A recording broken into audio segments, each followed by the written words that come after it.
புலம்பல் 2ஆம் அதிகாரம். ஐயோ, ஆண்டவர் தமது கோபத்தில் சீயோன் குமாரத்தியை மந்தாரத்தினால் மூடினார்.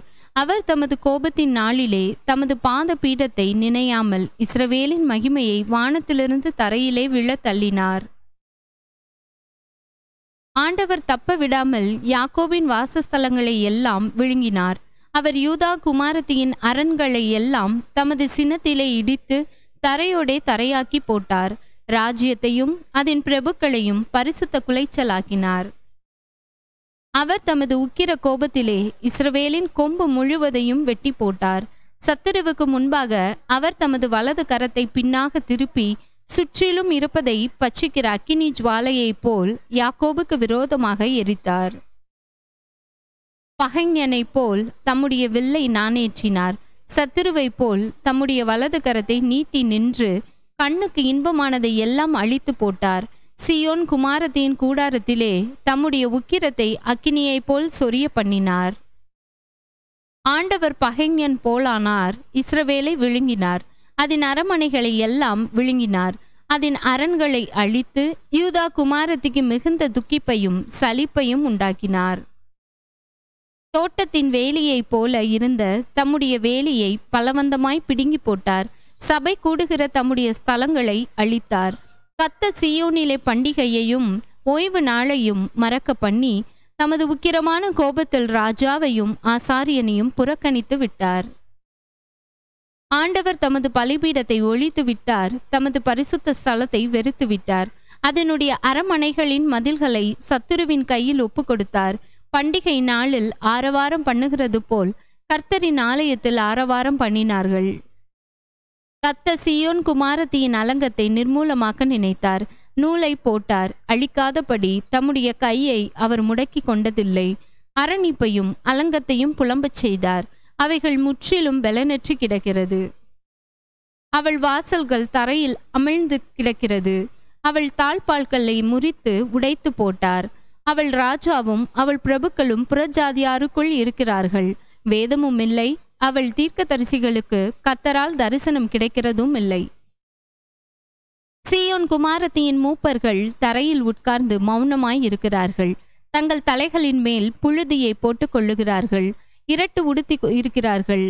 எருசலேமின் கன்னியர்கள் தலை கவிழ்ந்து தரையை நோக்கி கொண்டிருக்கிறார்கள். என் ஜனமாகிய குமாரத்தியின் நொறுங்குதல் நிமித்தம் கண்ணீர் சொரிகிறதினால் என் கண்கள் பூத்து போகிறது. என் குடல்கள் கொதிக்கிறது. என் ஈரல் இழகி தரையிலே வடிகிறது. குழந்தைகளும் பாலகரும் நகரத்தின் வீதிகளிலே மூர்ச்சித்து கிடக்கிறார்கள். அவைகள் குத்துண்டவர்களைப் போல நகரத்தின் வீதிகளிலே மூர்ச்சித்து கிடக்கும் போதும், தங்கள் தாய்களின் மடியிலே தங்கள் பிராணனை விடும் போதும் தங்கள் தாய்களை நோக்கி தானியமும் திராட்சரசமும் எங்கே என்கிறார்கள். எருசலேம் குமாரத்தியே, நான் உனக்கு சாட்சியாக என்னத்தை சொல்லுவேன்? உன்னை எதற்கு ஒப்பிடுவேன்? சீயோன் குமாரத்தியாகிய கன்னிகையே, நான் உன்னை தேற்றும்படிக்கு உன்னை எதற்கு நிகர் சொல்லுவேன்? உன் காயம் சமுத்திரத்தை போல் பெரிதாய் இருக்கிறதே. உன்னை குணமாக்குகிறவன் யார்? உன் தீர்க்கதரிசிகள் அபத்தமும் வியத்தமுமான தரிசனங்களை உனக்காக தரிசித்தார்கள். அவர்கள் உன் சிறையிருப்பை விலக்கும்படிக்கு உன் அக்கிரமத்தை எடுத்து காட்டாமல் அபத்தமானவைகளையும் கேடானவைகளையும் உனக்காக தரிசித்தார்கள். வழிபோக்கர் யாவரும் உன் பேரில் கை கொட்டுகிறார்கள். எருசலேம் குமாரத்தியின் பேரில் ஈசர் போட்டு தங்கள் தலைகளை துலுக்கி பூரண வடிவும் சர்வ பூமியின் மகிழ்ச்சியுமான நகரம் இதுதானா என்கிறார்கள். உன் பகைஞர் எல்லாரும் உன் பேரில் தங்கள் வாயை திறக்கிறார்கள். ஈசர் போட்டு பற்கடிக்கிறார்கள். அதை விழுங்கினோம். நாம் காத்திருந்த நாள் இதுவே. இப்பொழுது நமக்கு கிடைத்தது. அதை கண்டோம் என்கிறார்கள். கர்த்தர் தாம் நினைத்ததை செய்தார். பூர்வ நாட்கள் முதற்கொண்டு தாம் கட்டளையிட்ட தமது வார்த்தையை நிறைவேற்றினார். அவர் தப்ப விடாமல் நிர்மூலமாக்கி உன்மேல் பகைஞன் சந்தோஷிக்கும்படி செய்தார். உன் சத்துருக்களின் கொம்பை உயர்த்தினார். அவர்கள் இருதயம் ஆண்டவரை நோக்கி கூப்பிடுகிறது. சீயோன் குமாரத்தின் மதிலே, இரவும் பகலும் நதி அவ்வளவு கண்ணீர் விடு. ஓய்ந்திராதே.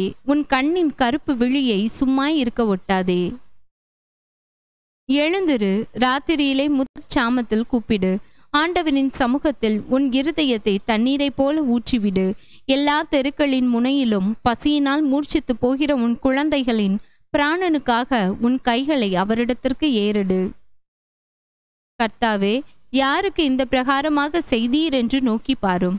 ஸ்திரீகள் கை குழந்தைகளாகிய தங்கள் கற்ப கனியை தின்ன வேண்டுமோ? ஆண்டவருடைய பரிசுத்த ஸ்தலத்தில் ஆசாரியனும் தீர்க்கதரிசியும் கொலை செய்யப்பட வேண்டுமோ? இளைஞனும் முதிர் வயதுள்ளவனும் தெருக்களில் தரையிலே கிடக்கிறார்கள். என் கன்னிகைகளும் என் வாலிபரும் பட்டயத்தால் விழுந்தார்கள். உமது கோபத்தின் நாளிலே வெட்டி அவர்களை தப்ப விடாமல் கொன்று போட்டீர். பண்டிகை நாளில் கும்புகளை வரவழைப்பது போல் சுற்றிலும் இருந்து எனக்கு திகில்களை வரவழைத்தீர். கர்த்தருடைய கோபத்தின் நாளிலே தப்பினவனும் மீதியானவனும் இல்லை. நான் கைகளில் ஏந்தி வளர்ந்தவர்களை என் பகைஞன் நாசம் பண்ணினான். ஆமேன்.